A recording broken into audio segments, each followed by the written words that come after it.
뉴스 정면 승부. 이동형의 뉴스 정면 승부.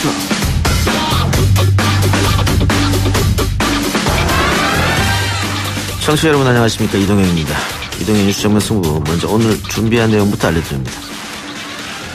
정부가 내년 예산안을 470조 원대 규모로 편성을 했습니다. 자유한국당은 역대 최대 재정 확대로 쏟아부은들 정책 바뀌지 않는 한 밑빠진 독에 물붓기다 라면서 정부의 확정적인 재정 정책에 반대 목소리를 내고 있었죠. 일부에서 국회 예산결산특별위원장 맡고 있는 자유한국당 안상수 의원 연결해서 좀 더 자세한 입장 들어보겠습니다. 2부 최강병기 코너에서는 조대진 변호사, 경향신문 임지선 기자와 함께 조금 전 발표된 문재인 정부의 2기 개각, 그리고 송도의 한 아파트 단지에서 벌어진 불법 주차 사건 짚어봅니다. 황수경 전 통계청장 교체 이후에 통계 신뢰성과 통계청 독립성 논란과 관련한 첫 국회 토론회가 열렸습니다. 이 토론회에 토론자로 참석한 김성희 고려대 노동문제연구소 교수 3부에서 연결하고요. 목요일 4부는 국회 드림팀 국벤져스 시간이죠. 오늘은 더불어민주당 표창원 의원과 함께 하겠습니다. 8월 30일 목요일 이동의 뉴스 정면 승부 시작합니다.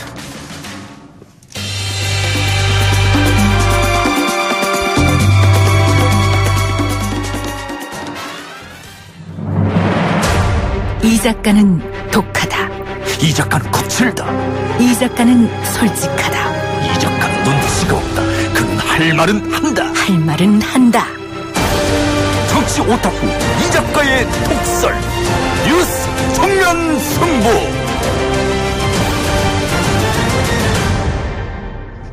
국회가 오늘 8월 임시국회 마지막 본회의에서 처리해야 할 주요 법안들에 대해 합의하지 못하고 결국 빈손 국회로 막을 내렸습니다.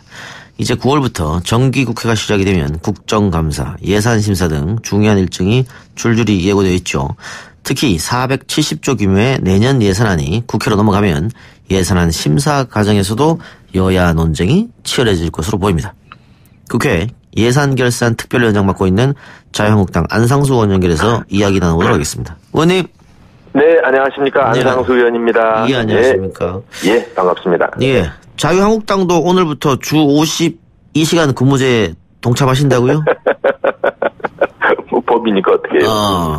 그동안 좀 비판 좀 했었지 않습니까? 이 조치에 대해서. 비판적이고 점진적으로 해야 된다는 것이 저희들 생각이고 저희들 생각이 맞을 겁니다. 그럼 아예 네. 반대하는 건 아니고 너무 빠르다, 시기가. 그렇죠. 하면서 그리고 어떤 예고 기간 이런 것들이 있어야죠. 적응 기간들이 있어야 되는데, 예. 그 적응 기간이라고 해서 처벌은 안 하게끔 만들었지 않습니까? 그렇지만 이거를 더 좀 단계를 좀 넓혀가지고 그 국민들에게 생활 전반에 영향을 주고 경제의 모든 분야에 영향을 주기 때문에 좀 신중했어야 된다. 예, 세심하게 해야지 너무 그냥 이렇게 파격적으로 하는 거를 정부가 좋아하는 것 같아요. 예. 경제는 오히려 그렇게 하면은 부작용이 더 많이 생기는 거거든요. 예, 그래서 그런 걸 걱정하는 겁니다. 예. 어쨌든 이제 자유한국당도 실시를 하는데요. 예. 당직자들의 반응은 좀 살펴보셨어요?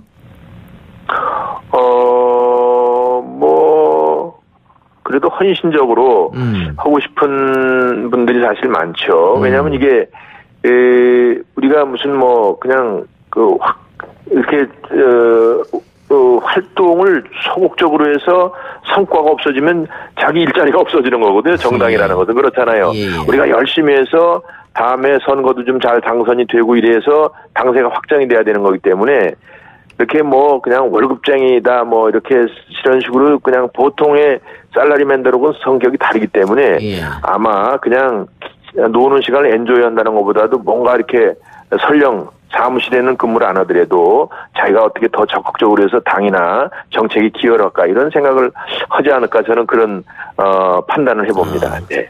특수직군이면 특수직군이라 할 수 있으니까요. 그렇습니다. 예, 알겠습니다. 자, 오늘 그 여론조사 전문기관이 정부의 소득주도 성장 방향에 대해서 여론조사 결과를 발표했는데요. 보니까 예. 정부의 소득주도 성장에 대해서 찬성하는 게 조금 더 많은 것 같은데 어떻게 생각하십니까? 그것은 여론조사로 혜택을 받는 데는 이제 찬성을 할 수 있고 불이익을 받는 곳은 이제 반대를 할 수 있는데 예. 저는 이 불이익을 당하는 쪽이 굉장히 소득이 낮은 쪽이기 때문에 예. 어떤 면에서는 그런 여론조사가 의미가 좀 적다. 지금 이제 확정 소득을 가지거나 고소득을 가진 사람들이 찬성을 하는 거거든요. 또 이 소득주도 성장의 혜택군이고 지금 이게 최저임금을 올리고 무슨 근로시간 단축을 한다고 그러지만 결과적으로는 어떤 현상이 생기느냐 하면 이렇게 기업주가 부담이 돼서 특히 소상공인들 같은 경우에 이제 5명하고 같이 일을 하다가 3명으로 줄인다든지 예. 이렇게 돼 있고 하면서 또 중소기업들이 이런 임금에 대한 부담 때문에 사람을 자르게 되고 또 그것으로 해서 이제 침체가 되기 때문에 가게가 문을 닫고 이런 거 오히려 이제 사회 전체적으로 봐서는 약자들 경제적 약자들이 지금 피해를 보는 게 사실은 이게 우리 소득 주도라는 게 되어 있습니다. 물론 그들이 목표하는 것은 모든 근로자들이 다 급여를 높이 받고 인간다운 생활을 하자라고 되어 있지만 예. 지금 현재는 부작용이 너무나 많고 이것을 세금으로 보전하려고 그래서 이제 많은 그런 이번에도 예산을 거기다 집행을 하도록 되어 있는데 시장에서 현장에서는 이것이 작동이 안 되기 때문에 상당한 어려움이 있어서 그게 조사상으로는 그렇게 나왔는지는 모르지만 현장의 신음소리는 굉장히 크다. 저는 그렇게 진단합니다. 예. 그러니까 여론조사가 그렇게 나왔다고 해서 자유한국당이 주장했던 거를 뒤집지는 않을 것 같고 소득주도 성장에 대해서 지금 자유한국당은 계속해서 실패를 자인하고 철회해라 이런 입장이지 않습니까? 정부에 대해서. 그렇습니다. 예. 그러면 자유한국당이 주장하는 모델은 뭐냐? 과거 MB 정권처럼 친기업 프렌들리로 갈 것이냐 또 이렇게 비판한단 말이죠. 예, 그거는 괜히 어깃장 놓느라고 하는 소리고 그런 일이 어디 있어요. 그러니까 일단 그 부분에 관해서는 최저임금을 단계적으로 또 지역적으로 혹은 여러 가지 이런 상황에 따라서 촘촘하게 다양화해서 시장이 수용이 가능하도록 프로그램을 만들어라는 것이고, 이제 52시간 근무도 이제 더 좀 천천히 시장에 적응이 되도록 하다라는 것인데, 제일 중요한 것은요, 이게 일자리 때문에 그런 거 아닙니까? 일자리를 기업이 일자리를 만드는 겁니다. 사업을 해야지 일자리가 만들어지는데, 너무 이렇게 근로자들, 노동자들 편에 서는 것 같은 정책을 펴면은 이 기업하는 사람들이 기업 의지를 꺾는 결과까지 가게 되면 이것이 안 된다는 것이죠. 이것을 친기업이라 해서 기업주들 이렇게 일탈을 하는 그런 사업주들 편에 드는 것처럼 저 사람들이 이제 우리를 부자 정당으로 이렇게 낙인 찍어가지고 그러는데 그런 것이 아니고 기업을 활성화시켜서 기업들이 잘 활동하도록 하면서 거기서 이제 근로자들이 일을 할 수 있는 환경을 만들어서 기업의 생태계를 활성화시켜야 된다. 이런 방향을 얘기를 하는 것이죠. 정리하면 기업하고자 하는 사람들의 기업 의지를 꺾어버리면 일자리가 줄어들게 되고 결국은 저소득층에도 부담이 된다. 이런 것 같은데. 저소득층이 다 올고 다 부담이 되는 거죠. 자유한국당에서 소득주도 성장을 대체할 경제 모델을 발표할 계획이다. 제가 이렇게 들었는데. 언제쯤 어떤 내용으로 발표할 생각이십니까? 저는 이제 그것은, 이제, 우리 당 지도부에서, 여러 가지 이제 그런 구상을 다듬어 가는 거로 알고 있고, 저는 이제 우리 국가 예산을 이번에 예결위원장으로서 어떻게 이 어려운 난국을 해결해 나가느냐 하는 것을 정부의 방향도 있지만 우리 국회 혹은 우리 야당 측 입장에서 이걸 자율해 나가는 일에 지금 치중하고 있습니다. 예산 문제는 조금 이따 제가 여쭤보고요. 여당 신임 대표로 이해찬 대표가 선출이 됐습니다. 그러면서 협치를 강조하고 있고 진보 지정에서 비판하고 있는 이승만 박정희 전 대통령 묘도 참배했고 이러는데 이해찬 대표의 협치 의지는 어떻게 보고 계십니까? 이름은 고맙고 좋은 일이죠. 다만 이것이 립 서비스만 해서는 안 된다.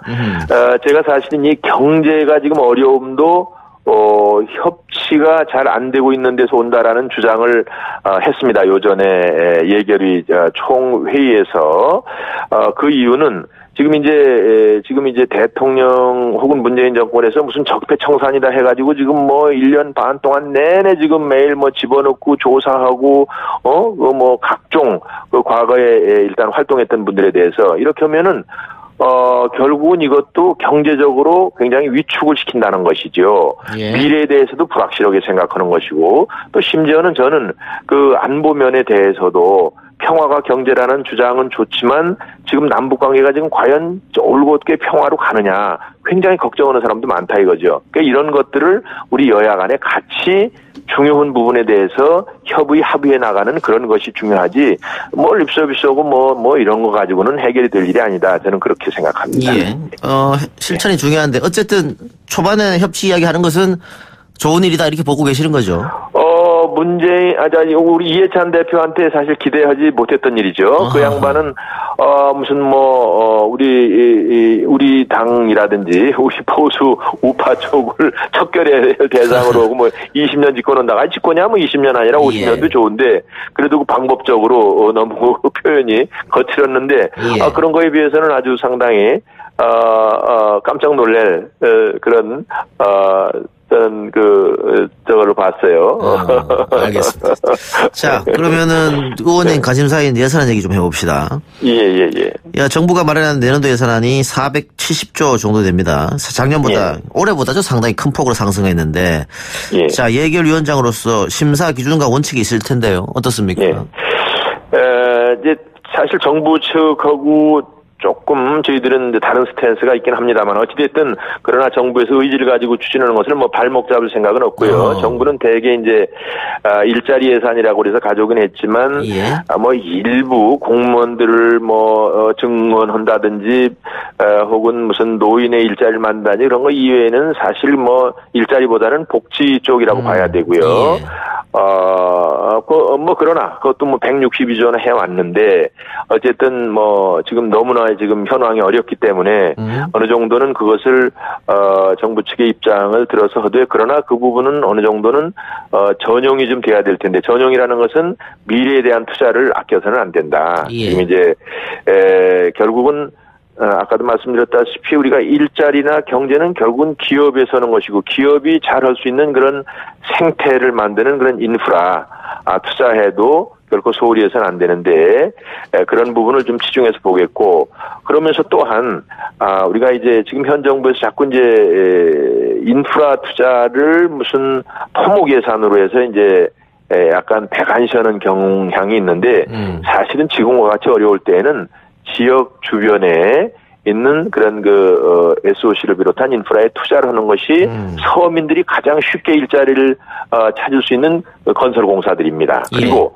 그런 것들이 완성이 되면은 소위 생활의 질도 올라가고 관광, 레저, 체육 이런 활동들이 또 활발해져서 서비스, 레저 이런 관광 산업들이 활성화돼서 거기 또한 일자리가 생기는 거거든요. 그래서 그런 내용도 좀 치중을 하고 또 우리나라가 도서가 지금 많습니다. 현재 정부 안에도 좀 올라와 있긴 합니다만은 도서 지방에 조그만 항만 시설이나 이런 걸 만들어서 역시 해양 레저라든지 해양 물류 쪽을 활성화시켜서 역시 그것도 새로운 어떤 지역의 일자리를 만들 수 있는 그런 부분을 한다든지 해서 일단 투자 쪽으로 이전 소득을 많이 늘리는 것보다 이전 소득을 통해서 이런 어려운 사람들을 해결하는 부분도 있겠지만 좀 뭔가 투자를 해서 이것이 경제적으로 활성화되고 그러므로 해서 거기서 일자리가 나오는 그런 방향 쪽으로 많이 관심을 가지고 짚어볼 생각입니다.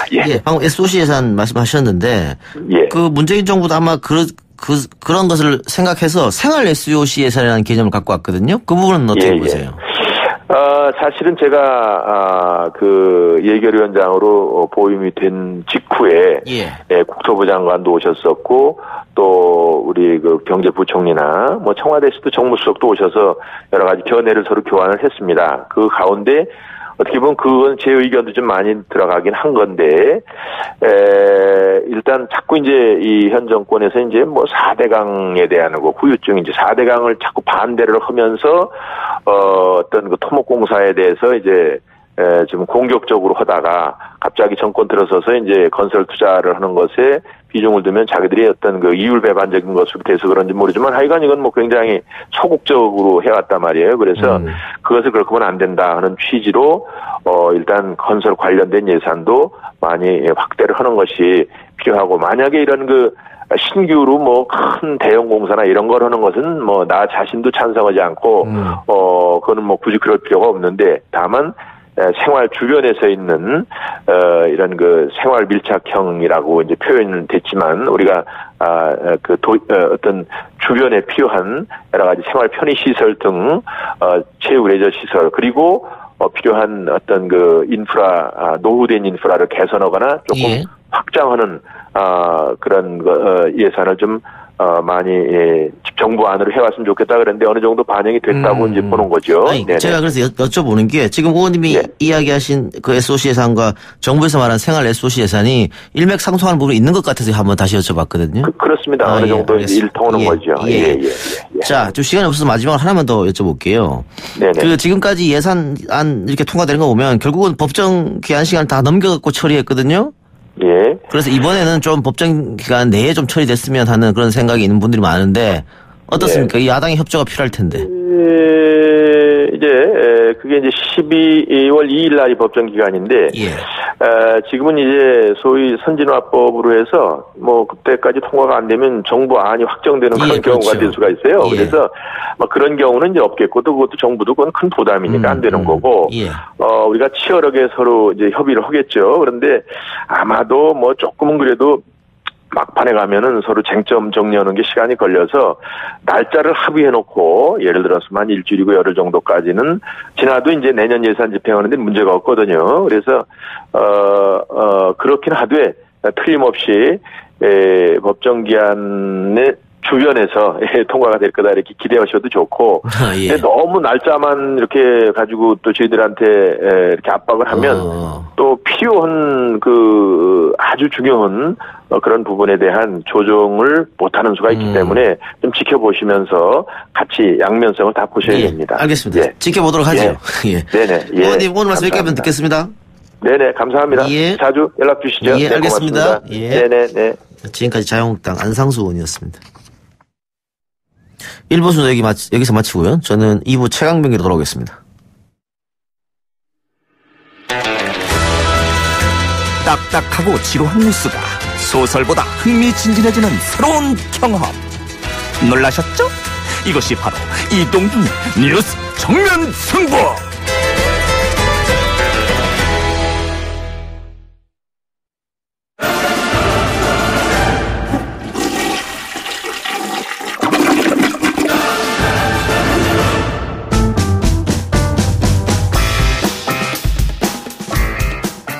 이동의 뉴스 정면 승부 2부 최강병기 시작하겠습니다. 조대진 변호사, 경향신문 임지선 기자 나왔습니다. 어서 오세요. 안녕하십니까. 네, 안녕하세요. 자, 그동안 계속해서 이야기가 떠돌았던 중폭 개각 드디어 단행이 됐네요. 어떤 분들이 발탁됐습니까? 예, 문재인 정부가 오늘 오후 3시쯤에 이 2기 내각을 단행했습니다. 교육부 장관에는 유은혜 현 더불어민주당 의원이 됐고요. 국방부 장관에는 정경도 합참의장이 내정됐습니다. 그리고 산업통상부 장관에는 관료 출신이죠. 현 특허청장인 성윤모 특허청장이 내정됐고 고용노동부 장관에도 이제 고용부 전 차관이 내정됐습니다. 마지막으로 장관 자리에는 여성가족부 장관 자리에는 진선미 현 의원이 내정됐습니다. 차관급 인사도 발표됐죠? 예, 차관급에는 방위사업 4개가 발표됐습니다. 왕정홍 방위사업청장이 발표됐고요. 감사원 출신입니다. 그리고 문화재청장에는 정재숙 언론인이 내정됐습니다. 국가공무원 인재개발원장에는 양향자 현 의원이 내정됐는데요. 삼성전자에서 최초로 고졸 출신으로 임원을 역임한 인물입니다. 국가정보원 기획조정실장에는 이석수 전 박근혜 정부 특별감찰관이 내정됐습니다. 국가정보원 기획조정실장에 이석수가 임명된 거는 굉장히 파격적이다 이런 얘기가 많던데. 그렇죠. 어떤 의미죠? 원래 이제 이석수 특별감찰관이 이제 본래 본인 일을 하다가 우병우 감찰했다는 이유로 이제 물러나지 않았습니까? 찍혔다고 봐요. 그렇죠. 찍혔다고 봐서 사실상 공직은 끝난 거 아니냐 이랬는데 이제 국정원의 기획조정실장 사실상 국정원의 2인자죠. 화려하게 이제 부활했다는 점에서 어떻게 보면 그 뭐 적폐청산이라든지 이런 좀 개혁 과제에 관련된 부분에 있어서 적임자라고 청와대가 생각을 한 것 같습니다. 그럼 이석수 신임 국가정보원 기획조정실장은 결국은 박근혜 전 대통령으로부터도 임명받고 그렇죠. 문재인 그렇죠. 대통령으로부터 임명받았네요. 그렇죠. 이관한 거죠. 네. 둘 다 알겠습니다. 계약을 하라는 의미로 임명된 거죠. 예. 자, 그러면 하나하나 살펴봅시다.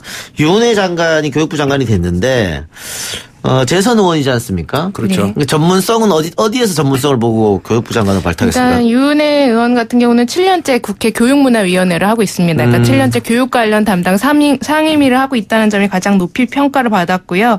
그리고 이제 청와대가 소개하기로 유 의원 같은 경우는 정무 감각과 그리고 소통 능력이 뛰어나다라고 소개를 하고 있습니다.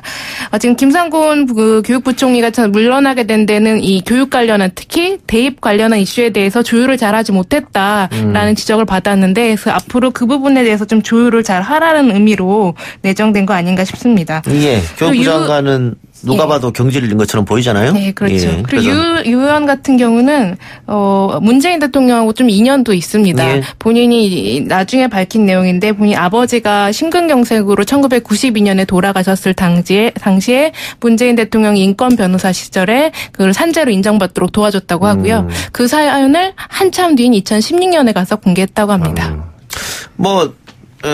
대통령 경선 때부터 또 많이 도왔으니까. 네, 그렇죠. 언젠가는 꼭 장관이 될 거다라는 얘기가 많이 있었죠. 자, 그리고 많이들 관심 가졌던 곳이 바로 국방부 장관이 경질되느냐 유임되느냐 이 문제인데 그렇죠. 결국 바뀌었습니다.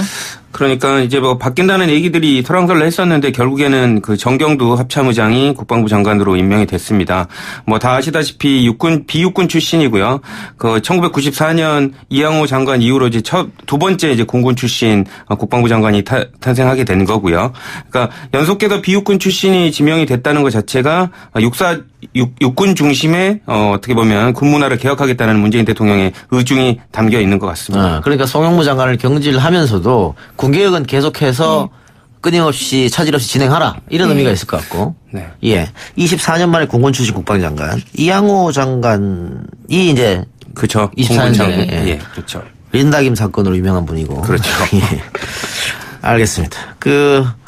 전임 국방부 장관이 설화에 많이 올랐었지 않습니까? 그렇죠. 네. 정무적 판단이 많이 떨어진다는 비판을 받았는데. 뭐 네. 장군 출신이긴 한데 이제 지지자들도 정 정부의 지지자들도 그 송영무 국방장관이 뭐 청문회라든지 이런 뭐 국정감사 이런 데 나오면 조마조마할 정도로 이렇게 떠올렸었는데 어쨌든 새로운 정경두 장관 후보자는 뭐 이런 일이 좀 없기를 예. 좀 기원해 봅니다.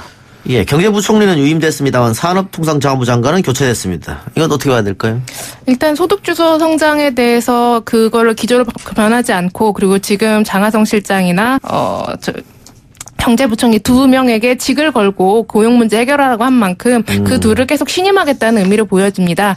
대신에 이제 고용 문제에 대해서 산업부와 그리고 노동부 그 두 명의 장관을 바꿈으로써 그 주변의 문제를 먼저 해결하겠다는 것으로 보입니다. 예. 고용노동부 장관, 이 전임 장관은 이제 더불어민주당 예, 출신 의원이었었는데 네. 좀 논란이 좀 있었습니다. 청와대 말을 안 듣는다 뭐 이런 얘기도 뭐 대내적으로 하고 그랬었는데 결국 바뀌었네요. 네, 그렇습니다. 고용노동부 장관이 이제 전 차관 출신이었던 이재갑 후보자로 바뀌었습니다. 뭐 고용노동 분야에서 30년 동안 근무한 관료 출신이고요. 전문성을 갖고 있기 때문에 또 리더십도 부드러운 리더십으로 이렇게 평판이 좋았다고 합니다. 그래서 차관에 이어서 장관까지 오르는 그런 기록을 세우게 됐습니다. 예.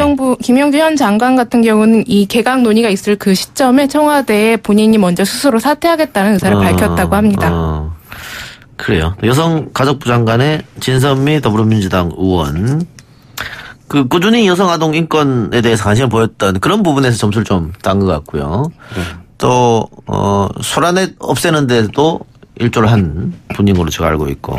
자, 이렇게 장관의 이제 임명이 됐습니다만 이제 또 임명됐다고 다 끝나는 게 아니었습니다. 청문회 또 통과해야죠. 청문회가 많이 남았죠. 이 청문회가 또 국감하고 좀 같이 연관돼서 할 가능성이 좀 높아갖고 앞으로 좀 어떤 또 많은 또 논란들이 나올 텐데 예. 앞으로 계속 시끄러울 것 같습니다. 자, 현직 의원은 윤해, 진선미 후보자 2명인데 현직 의원이 탈락한 적은 한 번도 없기 때문에 그렇죠. 불패죠, 불패. 예. 불패 신화를 불패 이용해서 신화죠. 이어가지 않을까. 또 이게 예. 또 여성 장관 후보자이기 때문에 만약에 이제 또 괜히 또 이렇게 안 좋은 이렇게 낙마의 또 신호가 되면 또 그런 부분들도 또 국민들이 바라보는 데 있어서 또 곱지 않은 시선이 생길 수 있기 때문에. 그리고 제가 현장에서 청문회를 취재할 때 보면요. 정말 현역 의원들은 언론의 생중계가 안 돼서 그렇지 끝에 가보면 정말 나이브하게 청문회를 합니다. 뭐 저런 질문을 다 하나 싶을 정도로. 그래서 현역 의원 불패 신화가 이번에도 통하지 않을까 싶습니다. 이게. 그리고 신임 방위산업청장에 왕정흥 감사원 사무총장이 임명됐는데 이분을 보니까는 쭉 감사원에만 있었더라고요.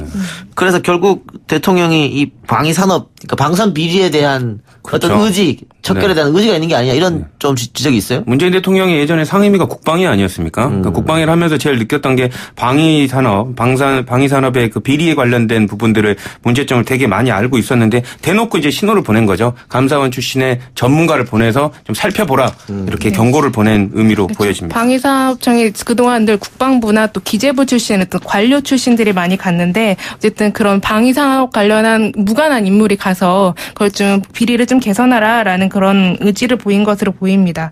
전에 문재인 정부 약간 감사원 출신을 좋아하나라는 그런 생각도 드는 게요. 금융감독원장 내정설이 있었었던 사람도 감사원 출신이었거든요. 금융과 전혀 무관한 사람을 보내서 개혁하겠다는 의지가 있었는데 금융계가 워낙 강하게 반발하면서 결국은 다른 분이 내정됐었던 일이 있었는데 이것도 그런 맥락 개혁의 의미를 담은 인사가 아닌가 싶습니다. 알겠습니다. 다른 얘기 봅시다. 더불어민주당 당대표 이해찬 대표가 3주택 이상 초고가 주택은 종부세 강화를 검토해야 된다라고 이야기를 했습니다. 이 대표가 종부세 강화를 갑자기 꺼내던 이유가 뭘까요? 지금 주택 가격이 서울 쪽, 수도권 쪽도 다 가파르게 오르고 있고. 너무 올라서. 예, 여당 대표로서 어느 정도 이런 거에 대한 시그널을 줄 필요가 있다라고 생각을 한 것 같고요. 무엇보다도 이해찬 대표 같은 경우에는 참여정부 시절에 그때 이제 종부세를 도입할 때 총리였거든요. 그러니까 이런 시스템과 위험성에 대해서 잘 알고 있는 만큼 이제 경고를 여당 대표로서 보낸 거 아닌가 싶습니다. 네. 이미 정부안이 사실 지난 7월에 종부세 개편안이 나온 상태입니다. 종부세를 부과하는 그 근거되는 공시가격, 공정시장 가액을 올리고 또 세금 자체도 올리는, 세율을 자체를 올리는 두 가지 방법을 이미 발표했는데 시장에서는 지금 이거의 반응이 굉장히 약하거든요. 예상보다 정부안이 그렇게 세지 않았다라는 그런 게 나왔고 여기에 더불어서 이제 박원순 시장이 결국은 다시 처리하긴 했지만 용산과 여의도 개발을 얘기를 하면서 집값이 급등한 상황에서 이걸 다시 좀 재워야 되지 않겠나라는 생각에서 이해찬 대표가 이야기한 것 같고요. 앞으로 지금 이제 정부가 세제 개편안은 이미 제출한 상태이기 때문에 이 국회 논의 과정에서 조세 소위 과정에서 이 세율이 좀 더 조정될 것으로 관측되고 있습니다. 예. 3주택 이상 초고가 주택. 네. 한정했네요. 그렇죠. 예, 조대진 변호사 초고가 주택 갖고 있는 거 아니에요? 아닙니다. 전혀 전세 살고 있습니다. 왜 이러십니까? 가슴 아프게. 예. 그런데 정부가 지난달 6일 종부세 개편을 했었잖아요, 한번. 그렇죠. 너무 약하다는 지적이 있었는데 네. 거기에 대한 어떤 또 지적일 수도 있을 것 같아요. 그러니까 어쨌든 이제 정부도 이제 내놓기는 하는데 사실상 이거 기준을 어떻게 잡아야 되냐가 되게 고민이거든요. 그리고 설령 기준을 또 세게 잡을 경우에 이제 그 범위가 또 넓어진다는 그 제한의 범위가 넓어진다는 또 그런 고민도 있는 것 같습니다. 근데 문제는 이렇게 좀 그러니까 강화가 돼도 제한의 보유에 대한 그 강화가 돼도 어쨌든 참으면 언젠가는 지금 그 강화되는 것보단 뭔가 이득이 온다라는 거에 학습을 통해서 배운 것 때문에 그래도 좀 강화돼도 보유하려는 마음들이 시민들 그렇죠. 마음에 좀 있는 것 같습니다. 최근 2, 3년간의 이 강남뿐만 아니라 거의 서울의 집값이 억 단위로 오른 상황이기 때문에 단순 1년에 몇백만 원 더 세금을 낸다고 해서 이 집을 과연 팔 사람이 얼마나 있겠느냐라는 그런 이야기들이 부동산 업계에서 좀 나오고 있고 실제로 그 보유세를 얼마나 또 너무 많이 강화한다면 조세 저항에 또 부딪히는 상황이기 때문에 이 묘수가 지금 필요한 상황인 것 같습니다. 자, 어제, 오늘 또 그저께 계속해서 인천 송도 아파트 단지 불법 주차. 이것으로 인터넷이 시끄럽습니다. 네. 어떤 일이 일어났고 지금 어떻게 됐습니까? 대단하더라고요. 그 50대 여성이 본인 그 차량이 아파트에 이제 뭐 추가로 차량이 하는데 더 있는데 이제 주차 위반 딱지가 붙었나 봅니다. 근데 이제 내가 주민인데 왜 나를 주민으로 판단 못하고 이렇게 딱지를 붙였냐라는 데 화가 나서 이제 주차장 입구, 지하 주차장으로 들어가는 입구에다 차를 무단으로 세워놓고 이제 잠적을 연락을 안 받아버린 거죠. 이것 때문에 주민들이 한동안 뭐 차를 늦게까지 대지 못하는 그런 사태가 발생됐습니다. 예. 그 주민들은 사과를 요구하는 것 같아요, 지금? 그렇죠. 네, 그렇죠. 그러니까 사과를 하고 어떻게 보면 좀 반성을 해야 되는데 이 그 주민이 오히려 막 그 언성을 높이면서 경비원하고 주민들한테 욕을 했다고 합니다. 뭐 그런 부분들 때문에 이제 포스트잇 같은 걸로 이렇게 좀 뭐 정신 차리라는 취지로 이렇게 막 포스트잇도 붙고 이러는데 어쨌든 이 차 주인은 그 명확한 사과 입장을 지금도 안 내놓고 있는 상황입니다. 네, 언론하고 예. 인터뷰를 했는데요. 예. 사과할 마음이 없다고 하고 있습니다. 근데 이해가 안 가는 게 본인 차 앞에 스티커 본드로 된 스티커를 붙였다고 화가 나서 그랬다는 거잖아요. 네. 그렇죠. 그럼 경비하고 이야기하면 될 텐데 그거를 모든 주민이 이용하는 지하 주차장을 자기 차로 막아서 그렇죠. 이용을 못하겠다 그러면 당연히 미안해 할 마음을 가져야 되는데 그렇죠. 그런 마음을 가지도 않고 지금 그래서 주민들이 화가 나서 손으로 들어서 차를 뺐잖아요. 그렇죠. 식용유를 발라가지고 차를 밀어서 인도까지 올려놨습니다. 그리고 이제 못 가져가게 이제 여러 가지 장치를 또 했고 휠락을 걸어놨죠. 걸어놨고. 보복을 또. 예. 오후 5시 현재 휠락은 풀렸다고 합니다. 풀렸습니까? 근데 이번에 이 차량 소유주가 중고차 딜러를 보내서 차를 팔았으니까 빼려고 했다고. 그렇죠. 그러니까 이제 논란이 되니까 뭐 이렇게 차를 팔려고 했는지는 모르겠지만 본인은 그런 이유가 아니라고 합니다. 뭐 3년에 한 번씩 차를 파니까 파는 거였다라고 얘기를 설명을 하고 있는데 어쨌든 중고차 딜러가 차를 가져가려고 했는데 아까 말씀드렸던 밖에 휠락을 주민이 걸어놔서 못 가져가고 돌아갔다는 그런 얘기가 있습니다. 이 주민들이 분노한 게 어떻게 보면은 이 차주의 행동도 분노하지만은 운행이 안 되기 때문에 다른 차가 경찰을 불렀잖아요. 네. 그런데 경찰들도 손을 못 쓰고 있더라고요. 그렇죠. 사유지에 있어서는 행정처분으로서 이제 공용지에 있으면 그거를 이제 견인해 갈 수가 있는데 사유지에 있으면 이제 그게 이제 견인을 못 해갑니다. 이 아파트 단지가 그 일반 도로가 아니라 사유지에 네. 해당해서 견인해 가면 경찰도 뭐 배임이나 뭐 이런 소송에 당할 수 있다는 얘기를 하고 있습니다. 그럼 비슷한 이런 일이 또 벌어지면 또 속수문 책이냐. 또 식용유 발라서 밀어야죠. 예. 그래서 관계에 좀 법령을 고쳐야 되지 않느냐 뭐 그런 생각도 드는데. 예. 이게 사실상 이제 문제가 되더라도 지금 주민들은 일반 교통방해죄로 고발을 해놨는데요. 예. 다툼의 여지가 있습니다. 왜냐하면 일반 교통방해죄가 도로를 통계를 하거나 방해를 해야 되는데 이 주차장 땅을 도로로 볼 수 있느냐에 관련된 논점도 있거든요. 그러니까 그런 부분들도 문제가 될 것 같습니다. 그래 지금 계속해서 사과를 하지 않는다면은 신상을 공개하겠다. 네. 다른 주민들이 이런 얘기 다 하고 있거든. 신상 공개도 그거 혹시 불법 아닙니까? 그냥 해도 됩니까? 그러니까 그것도 저도 아까 그 기사를 봤는데요. 네. 요걸 아마 신상 공개를 하면 이 차주의 성격상 명예훼손으로 고소할 가능성이 더 높습니다. 참 답답하네요. 어떻게 해결될 방법이 없을까요? 그 화해하셔야죠. 그러니까 사과를 먼저 한번 받아준다는 입장이잖아요. 저희 사무실에 오셔서 제가 무료로 화해를 한번 시켜드리도록 하겠습니다. 예. 자, 이 공동주택이기 때문에 아파트라는 것이 좀 양보하고 서로 배려하고 해야 될 텐데 자기들 주장만 하게 되면 이런 문제가 좀 있는 것 같습니다. 원만히 해결되길 주차 딱지 제가 힌트를 좀 드리면 주차 딱지를 붙으면 그러니까 손으로 떼려고 하지 마시고요. 안 떼지죠. 무스 있지 않습니까? 예. 무스로 소위 말하면 불리면 본드가 불려집니다. 예. 1시간 뒤에 닦으면 깨끗이 닦여요. 그거보다 더 쉬운 방법 가르쳐 드릴게요. 집에 흔히 모기약 있지 않습니까? 뿌리는 모기약. 아, 그렇죠. 그 뿌리는 모기약을 칙 뿌려놓고 떼면 떼집니다. 예. 역시 왜 생활의 그럴까요? 지혜. 신기하네요. 왜 그런지는 모르겠어요. 그렇게 하시기 바랍니다. 아니면은 세차장 가면 떼주더라고요. 그렇죠. 떼주죠. 예, 저도 사실은 요런 일을 한번 겪었거든요. 이사하고 나서 받은 주차할 수 있는 스티커를 제가 차에다 설치를 안 해가지고 자고 일어났더니 이 강력 본드가 붙여 있어가지고 저는 아주 기분 좋게 세차장 가서 뗐습니다. 이 기회에 세차도 하고. 그럼 그렇죠. 이분처럼 이런 행동을 하지 않았어요. 예, 어쨌든 원만한 해결이 이루어지길 바라겠고요. 두 분 말씀 오늘 여기까지만 듣겠습니다. 고맙습니다. 감사합니다. 감사합니다. 팟빵 앱으로 작가주님, 화난다고 키 구멍에 본드 붙이고 타이어 펑크 내면 잡혀갑니다. 그렇죠. 예, 공동주택에 산다고 하는 것, 배려와 양보, 그게 미덕인 것 같습니다. 2부 순서 여기서 마치고요. 저는 7시 정각 3부로 돌아오겠습니다.